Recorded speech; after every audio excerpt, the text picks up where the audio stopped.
Sir, আপনার জন্য একটা মাল নিয়ে আসছি, পুরা ইনটেক করা, পুরা আগুন। স্যার, আপনি তো এতদিন মাল খাইছেন, কিন্তু আজকেরটা খেয়ে দেন, এটা স্বাদ হইল ভিন্ন রকম। আসলেই তো, তুই তো হেব্বি একটা মাল নিয়ে আসছস। আরে স্যার, দাঁড়ান আপনি, এত উতলা হবেন না। এই মাল দেখতেছেন না, এই মালের ডিমান্ড বেশি। আরে ডিমান্ড কত? বল বল, তাড়াতাড়ি বল। স্যার, আপনি যদি এই মাল নেন, এক রাতের জন্য আপনাকে 2 লক্ষ টাকা দিতে হবে। মাত্র 2 লক্ষ টাকা? যেই মাল নিয়ে আসছস 2 লক্ষ কেন? আরে বেটা, 5 লক্ষ টাকা দিলেও এই মাল আমি নিমু। লয় আয়, লয় আয়। দাঁড়ান স্যার, আয় আয়, যা। কি মাল রে রাজু, তুই তো আসলে একটা কারেন্ট মাল নিয়ে আসছস। স্যার, এতদিন তো আপনারে অনেক মালই খাওয়াইছি, কিন্তু আজকের মালের স্বাদটা কিন্তু অন্যরকম। আপনি খেলেই বুঝতে পারবেন। রাজু রে, তুই আমার মনটা জয় কইরা ফালাইছস। এতদিন কি আমারে ভেজাল মাল খাওয়াইছস, কিন্তু আজকের যে মালটা আনছস না, একদম খাসা খাঁটি একটা মাল আনছস। তুই আমার মন জিততে লাইছস। তুই বল, এর বিনিময়ে তুই কি চাস, আমি তোরে কিভাবে খুশি করতে পারি? স্যার, আপনি তো জানেনই আমি কিসের পাগল। আর স্যার, আপনার মুখে আমার প্রশংসা শুনে আমি অনেক খুশি হলাম। স্যার, আপনার মাল তো আপনি পেয়ে গেছেন, এখন আমার মালটা দেন, আমি চলে যাই। আরে বাবা, দিব তো, তুই বল না তুই কত চাস। স্যার, আমার মুখ দিয়ে বলতে শরম করে, আপনি যা দিবেন তাই আমি খুশি করে চলে যাব। যা, তোরে আমি 10,000 টাকা দিয়া দিলাম, চলবো? স্যার চলবো, আর 1,000 টাকা দুই ভাড়া দিতেন। আরে কি 1,000 2,000 কইতাছস? তুই জানোস না আমার অনেক টাকা, আর আমি তো মাসে 20 দিন তোর এই হোটেলে থাকি, মেয়ে মানুষ নিয়ে ফুর্তি করি। আর এতদিন তো তুই আমার কি হাবি জাবি ভেজাল মাল খাওয়াইছস, কিন্তু আজকে যা একটা খাঁটি মাল আনছস না, তুই বেটা 1,000 2,000 জায়গায় পইরাছস। আরে আমার টাকা গুনতে ভালো লাগতেছে না, তুই দেখ তো এই জায়গায় কত আছে। আচ্ছা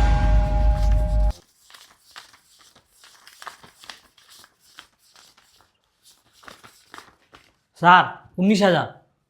ঠিক আছে ধর, এই যে 20,000 টাকা মিল কইরা দিলাম, এবার খুশি তো? স্যার, অনেক খুশি। এই, স্যারের কিন্তু টাকা পয়সার অভাব নাই। স্যারকে যদি আজকে তুই খুশি করতে পারিস না, তোকেও স্যার খুশি করিয়ে দিবে।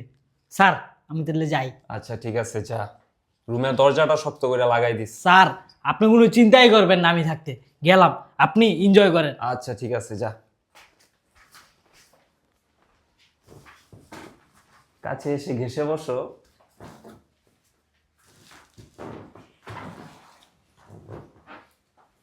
তোমার নাম কি? স্যার, আপনাকে যে কি মাল দিয়ে আইছি, আপনি একটু পরে টের পাবেন।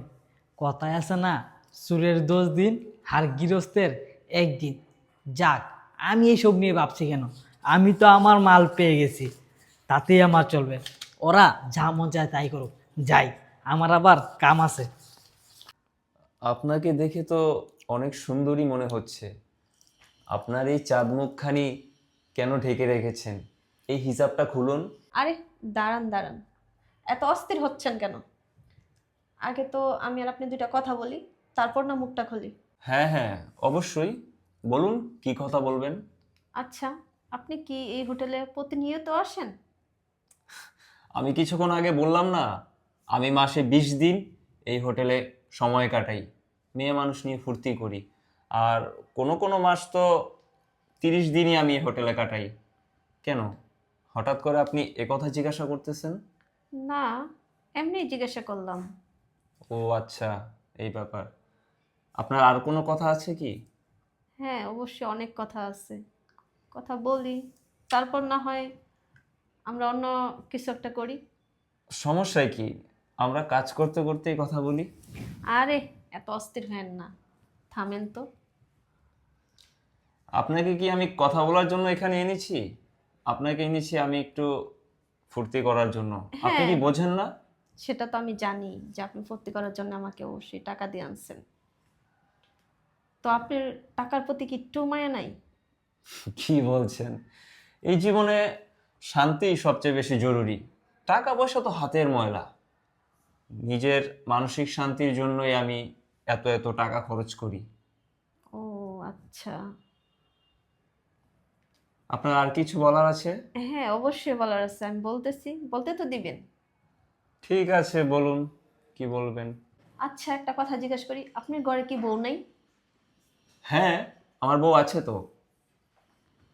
তাহলে কেন আপনি প্রতিনিয়ত হোটেলে আসেন? হোটেলে আসি মূলত, আসলে আমার বউ আমাকে খুশি করতে পারে না। আর একটা কথা আছে না, সব সময় কি আর এক তরকারি দিয়ে ভাত খাওয়া যায়? তাই আমি বিভিন্ন নারীর কাছে গিয়ে বিভিন্ন রকম টেস্ট নেই। এটা কিন্তু ঠিক না যে আপনি প্রতিনিয়ত হোটেলে আসেন, বিভিন্ন নারীর সাথে আপনি সময় কাটান। এটা তো আপনার বউয়ের হকটা নিয়ে যাচ্ছেন। আরে রাখেন তো আপনার ঠিক ঠিক। আমি আমার মানসিক শান্তির জন্য যে কোনো কিছু করতে রাজি। আমার কাছে টাকা পয়সা কোনো ব্যাপার না, মানসিক শান্তি আমার কাছে জরুরি। এটাও তো হইতে পারে আপনার বউ জানতে পারলে অনেক কষ্ট পাবে। তাতে আমার কি? ও তো আমাকে খুশি করতে পারে না, আর ওর প্রতি আমার ওরকম ইন্টারেস্ট নেই। সেই জন্যই তো আমি হোটেলে আসি। এটাও তো করতে পারেন, আপনি বউকে ছেড়েও তো দিতে পারেন। ছেড়ে দিব? আসলে কিভাবে ছেড়ে দিব বুঝতে পারতেছেন না? আমি যত খারাপ হই না কেন, আমি তো মানুষ, সমাজে বসবাস করি, সমাজের নিয়ম কানুন অনুযায়ী আমাকে চলতে হয়। এখন আমি যদি আমার বউকে ছেড়ে দেই, তাহলে লোকে আমাকে কি ভাববে? বোঝেন না? আমি ওকে নামমাত্র বিয়ে করে রেখেছি, আর হোটেলে এসে আমি ডুবে ডুবে জল খাই। বুঝতে পারতেছেন না? হ্যাঁ, বুঝতে পারতেছি। আপনি বিয়ে করেছেন শুধু নামমাত্র। আচ্ছা, আপনি বউকে তাহলে সময় দেন না? আপনি বউকে আপনি মূল্যও দেন না? ব্যাপারটা কেমন? হ্যাঁ, ব্যাপারটা এমনই। আমি তো আপনাকে শুরুতেই বললাম, ওর প্রতি আমার তেমন একটা আগ্রহ নেই। ও আমাকে খুশি করতে পারে না। তাই তো আমি আমার মানসিক শান্তির জন্য এই হোটেলে আসি। বিভিন্ন মেয়ের সাথে আমি সময় কাটাই। আমি আমার মানসিক শান্তির জন্য টাকা খরচ করতেও দ্বিধাবোধ করি না। কিন্তু আমি একটা ব্যাপার বুঝতে পারলাম না, আমি আপনাকে এত টাকা দিয়ে ভাড়া করে এনেছি এসব নীতি কথা শোনার জন্য? আমি কি আপনার কাছে ক্লাস করতে আসছি? এটা কি কোনো শিক্ষা প্রতিষ্ঠান? সেটা আমাকে বলেন। দেখুন, আমি এসব কথা শুনতে চাই না, এসব কথা আমার সহ্য হচ্ছে না। আমি আপনাকে যে কাজ করার জন্য এখানে এনেছি, আমি সেই কাজ করব। আসেন। আরে দাঁড়ান তো, এত অস্থির কেন হচ্ছে? আপনি আপনার মুখটা খুলুন। আরে দাঁড়ান। আচ্ছা, একটা কথা বলি, এখানে যদি আপনার বউ এসে পড়ে আপনি কি করবেন তাহলে? ওকে ঘাড় ধাক্কা দিয়ে বের করে দিব। ও এত কথা বাদ দেন। ও আচ্ছা, তাই গার ধাক্কা দিয়ে আপনি বের করে দিবেন? আপনার ভিতরে কি একটু ডর ভয় নাই? ডর ভয় কেন থাকবো? ঘরের বউকে কেন ভয় পাবো? আমি পুরুষ, জগতের বাদশা। আমি আমি কেন একজন মেয়ে মানুষকে ভয় পাবো? তাই আপনি ভয় পান না আপনি বউকে? না, অসম্ভব। ও আচ্ছা।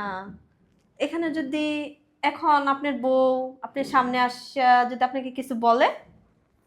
কি বলছেন?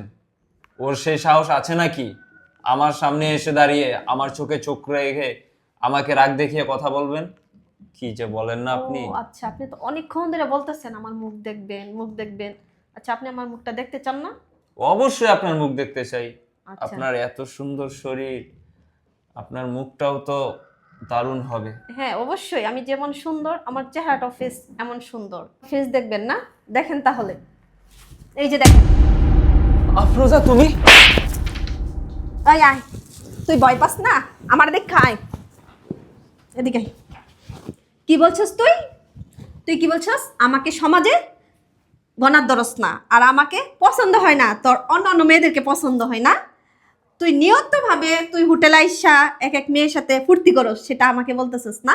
আর তুই কি বলছিস আমার ফেস দেখবি? দেখ আমার ফেস দেখ। আমার ফেস কেন ভালো লাগে না? আমি না অনেক সুন্দরী। কেন আমাকে তোর ভালো লাগতেছে না? এখন মুখে কথা কই গেছে, কথা বলছ না কি লিগা? হ্যাঁ, এখন কথা বল, এখন কথা বল। এখন এত ভয় পাইতেছিস কি লিগা? হ্যাঁ, এখন কেন ভয় পাইতেছিস? কই তোর টাকা কোথায়? তোর টাকার গরম তোর লাখ লাখ টাকা, তুই হোটেল বয়কে তুই 20,000 টাকা দেস, মেয়েদেরকে 50-40,000 টাকা দেস, যেই আমার ফেসটা দেখে ফেললি, কই তোর 2 লাখ টাকা কই? কই বাইকর কই তোর টাকার গরম কই? এখন নাই তোর টাকার গরম, এখন আমার ফেস দেখে তুই এত ভয় পেয়ে গেলি কেন? এখন টাকা বাইকর। দেখো আফরোজা, তুমি আমাকে ভুল বুঝতেছো, আসলে তেমন কিছুই না। আচ্ছা চলো আমরা বাসায় যাই। ও আচ্ছা, তেমন কিচ্ছু না। আর তুই কি বললি, প্রতি মাস পুরা মাস তুই মেয়ে নিয়ে ফুর্তি করস, তুই কিছুই বলতেছিস না। আরে আমারকে এতটা বোকা ভাবিস না। আর শোন একটা কথা বলি, তোর জন্য আমি কি না করছি বল, তোর জন্য আমি কি না করছি। আফরোজা, আমি আমার বাবা মাকে ছেড়ে দিচ্ছি, আমার ভাই বোনকে ছেড়ে দিচ্ছি, আমি সব ছেড়ে তোর কাছে আমি আসছি। কিভাবে আসছি? তোকে আমি পছন্দ করে রিলেশন করে আমি বিয়ে করছি তোর সাথে, আর তুই আমাকে এতটাই ঠকাইতেছস কেন? তুই আমাকে কেন এরকম করতেছস আচ্ছা বল। আচ্ছা তুমি চুপ থাকো। দেখো আমরা বাসায় যাই কথা বলি, ঠিক আছে? এখানে মানুষজন শুনলে তোমাকেও খারাপ বলবে, আমাকেও খারাপ বলবে। আচ্ছা চলো আমরা বাসায় যাই কথা ও বলি। আচ্ছা, তোমাকেও খারাপ বলবে, আমাকেও খারাপ বলবে কেন? এতদিন মনে ছিল না যে প্রতিদিন তুমি মেয়ে নিয়ে হোটেলে থাকো? এটা ভাবো নাই যে আমার বউ যদি এসে পড়ে, যদি আমার বউ দইরা ফেলে, ওইটা আমি মান সম্মান যাবে না। আজকে আমি দইরা ফেলছি দেখে আজকে তোমার মান সম্মান চলে গেছে কেন? আমি আরো জোরে চিল্লায় বলবো যে দেখো আমার জামাই এখানে আইসা পরকিয়া করে। আরে তুমি চুপ থাকো, তুমি এসব কি বলছো? আর দেখো একটু আস্তে কথা বলো, আমরা বাসায় গিয়ে কথা বলি। এখন হোটেলে যদি আমাদেরকে কেউ এরকম ঝগড়া করতে শুনে ফেলে তাহলে তো সমস্যা হবে। তুমি জানো না আমি এই শহরে একজন সম্মানিত ব্যবসায়ী, তখন তো আমার নাক কান কাটা যাবে, মানুষ তোমাকেও গালমন্দ করবে, ছিছি বলবে। চলো আমরা বাসায় যাই, বাসায় গিয়ে তোমাকে আমি ব্যাপারটা ঠান্ডা মাথায় বুঝিয়ে বলি। এখন ঢাকো। আরে কেন ডাকবো?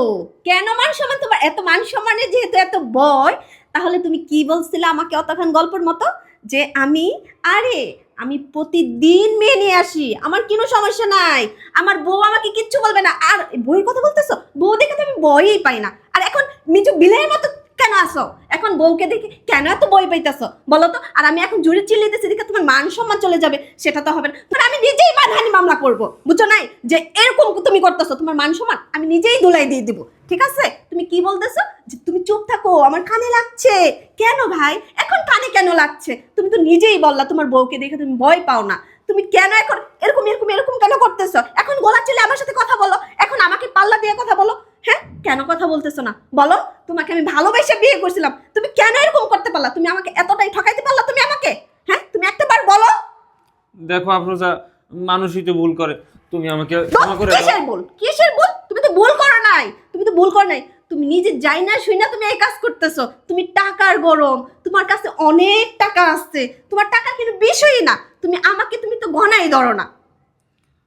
দেখো আমি তোমার মাথা ছুঁয়ে বলছি, আজকের পর থেকে আমি কোনো মেয়ের দিকে তাকাবো না, আমি শুধু তোমাকে নিয়েই থাকবো।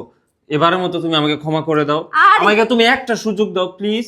আরে তোকে ক্ষমা করলে আমি মরে গেলে আমার আত্মাও শান্তি পাবে না, ঠিক আছে? আর আমার 2টা ছেলে মেয়ে আছে না, সেই ছেলে মেয়েও আমাকে ক্ষমা করবে না। আরে তুই থাক, আমি গেলাম। আফরোজা শোনো, আফরোজা, কেন যে আমি এই কাজটা করতে গেলাম? আসলে মানুষ ঠিকই বলে, লোভে পাপ, পাপী মৃত্যু। আর দুশ্চরিত্র মানুষ কখনো শান্তি পায় না। আর আজকে আমার সাথে তাই হলো।